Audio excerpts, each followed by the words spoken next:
Eto, parang laglaga na. Alam nyo kung bakit? Ah, meron pong pangalawang opsyon. Merong pinaplano ang Duterte 7 na mga senador na kung ayaw ni Escudero, kung hindi pwede si Escudero, maglalagay sila ng sariling kandidato or gusto nilang maging Senate President. O yan na, naloko na. So ano kaya ang dating nito kay Escudero? Dahil umaasa si Escudero na mariretain lang siya as Senate President kung susuportahan siya ng Duterte 7. Sino ba yung pitong yun? Bato de la Rosa, Bongo, Robin Padilla, Marcoleta, at Amy Marcos. Kasama si Camille at Mark Villar. Kaya nga Duterte 7. Ang nagbansag niyan si Bato de la Rosa, hindi ako Okay, ganito. Ang pagiging Senate President, kailangan majority makuha mo. Kung makuha mo ay 13, 14 senador, ay ikaw na ang Senate President. Pero dahil nga po sa nakikita na siguro nitong Duterte 7 na gumaganda na ang laban ngayon, posibleng yung mga veteranong senador o veterans block na grupo naman ay Subiri, Ligarda, Soto, and Lacson ay makarecruit ng ibang mga senador para pantapat kay Escudero. Pero dahil sa ang nakikita at paniniwala ng Duterte 7, ayaw nilang samahan yung mga sa tingin nila ay hindi kakampi nila, hindi sasama sa kanila tungkol sa paglaban nila na isalba si Sara Duterte sa impeachment. Kaya kung hindi makukuha ni Escudero ang Senate presidency, dahil nga tumataas na ang bilang ng kabilang grupo, abay nagbabalak po itong grupo ni Bato de la Rosa maglagay ng kanilang kandidato. Either is Marcoleta raw or Amy Marcos. Anong ibig sabihin nito? Inilalaglag na nila si Escudero? Ayaw na nilang tulungan si Escudero? O nakikita na nitong Duterte Senador na mahina na ang leadership ni Escudero? O baka naman nakikita nilang naglalaro lang si Escudero o ginagamit sila, pero pagdating ng trial at butuhan, magiging anti-Sara din ito? In other words, hindi sila sigurado sa pagiging kung ano ang katapatan ng kanilang gustong maging Senate President. Abay, matindi ang galaw, tayo naman dito sa media at social media ay nag-oobserba lang kung ano ang kailang gagawin. After all, tayong mga nasa labas na hindi kasama sa Senado, kasi yung paglalagay ng Senate President, exclusive yan sa mga senador lang. Walang pwedeng makialam dyan. 24 senador lang at member ng majority lang ang magde-decide dyan.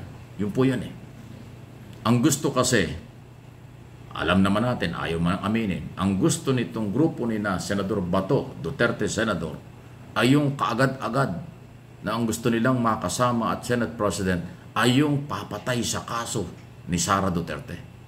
Yung magdi-dismiss or magbibigay ng acquittal kay Sara Duterte. Yan ang gusto nila Di ba? Tingnan natin kung pwedeng mangyari yun. Baka nararamdaman itong grupo nila na hindi mangyayari. Nag-aalanganin si Senador Escudero, kaya gusto nilang maglagay ng opsyon ng another candidate. Abay, kaabang-abang talaga. Naku, pasensya na po kayo, biglang lumakas yung ulan at hangin dito, kaya parang nag-iiba yung ilaw, lumalabo ng bahagya. Talaga hong happy weekend sa atin. May typhoon cruising dito sa Pilipinas at Luzon at Metro Manila. Kaya po kumukutitap yung ating lights at saka malakas na dinig nyo. May mga pag-ulan-ulan pa. Anyway, malinaw po kayong pwede makapag-react, comment dito sa issue ito. Sunod na ating pag-usapan naman ay itong, alam mo na, ang incoming SONA, State of the Nation Address, hindi natin alam kung anong laman yan. Pero siyempre lahat tayo umaasa na yung importanteng kailangan natin ay sana'y ating madinig. Kasi pagka po State of the Nation Address, nagiging priority yan. Halimbawa, proposed bill, unahin yun. O kaya yung talagang programa ng gobyerno ni Pangulong Marcos, ay yun ang gagawin sa susunod na isang taon. Kasi ang SONA, ano ang ginawa mo sa nakaraang taon at ano ang gagawin mo sa susunod na taon. Ayan. Pero exclusive sa presidente yan at buong executive department kung anong laman ng State of the Nation Address. Hindi natin pwedeng pangunahan.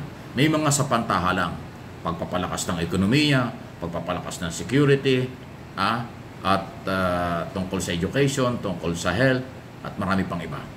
Pero sana nga, isama, tama yung panawagan ni Senador Rapi Tulfo, sana isama talaga yung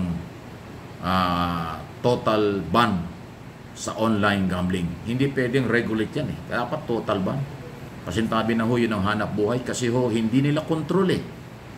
Ang mga sumasali dyan, ng mga minor de edad, kabataang na-addict na po sa online gambling, nasisira ang pag-aaral, nauubos ang pera, pati mga OFW nababawasan ang kailang padalang pera sa kailang pamilya dahil napapasugal online gambling.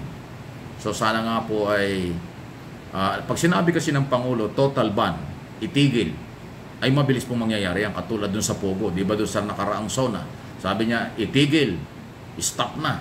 Ang Pogo, stop talaga. Hanggang sa December 30, dahil yun ang permit na nakuha. After December 30, wala nang Pogo. Yan ang dapat gawin. Kaya matapang na liderato yan. At nangyari.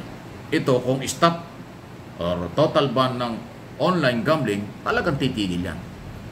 Kasi pag inutos ng Pangulo at sinamit sa State of the Nation Address, SONA, ay lahat ng mga Cabinet Secretary, PNP at Law Enforcement Agency susunod.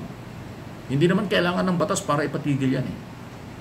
Yung Pogo nga, order lang na ipatigil eh. Ito pa kayang online gambling. Kasi nga ho, marami na hong nasisira. Totoo yun. Delikado yan. Patuloy natataas ang bilang na ma-addict sa online gambling, masisira ang kabataan, masisira ang pamilya, nasisira ang buhay ng mga OFW at marami pang iba.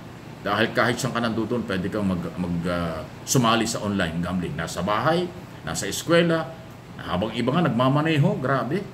Yung iba habang nagmamaneho, naka-online dahil mayroong inaabangan online gambling. Delikado yan, nagmamaneho. Ganon pong katalamak na. At pag hindi yan pinagbawal, lalong titindi. Sa susunod na 2 hanggang 3 taon, titindi po ang epektong masama nito sa kabataan. Baka magdulot pa ito ng crime. Kasi pag walang pera, natalo sa sugal, mag-iisip, gumawa ng labag sa batas, magnanakaw, kung ano nung gagawin. Diba? Para ipansugal. Kasi ganun po yung na-addict sa sugal eh. Lahat ng klaseng pamamaraan para magkapera, para may pansugal, ginagawa. Delikado yan.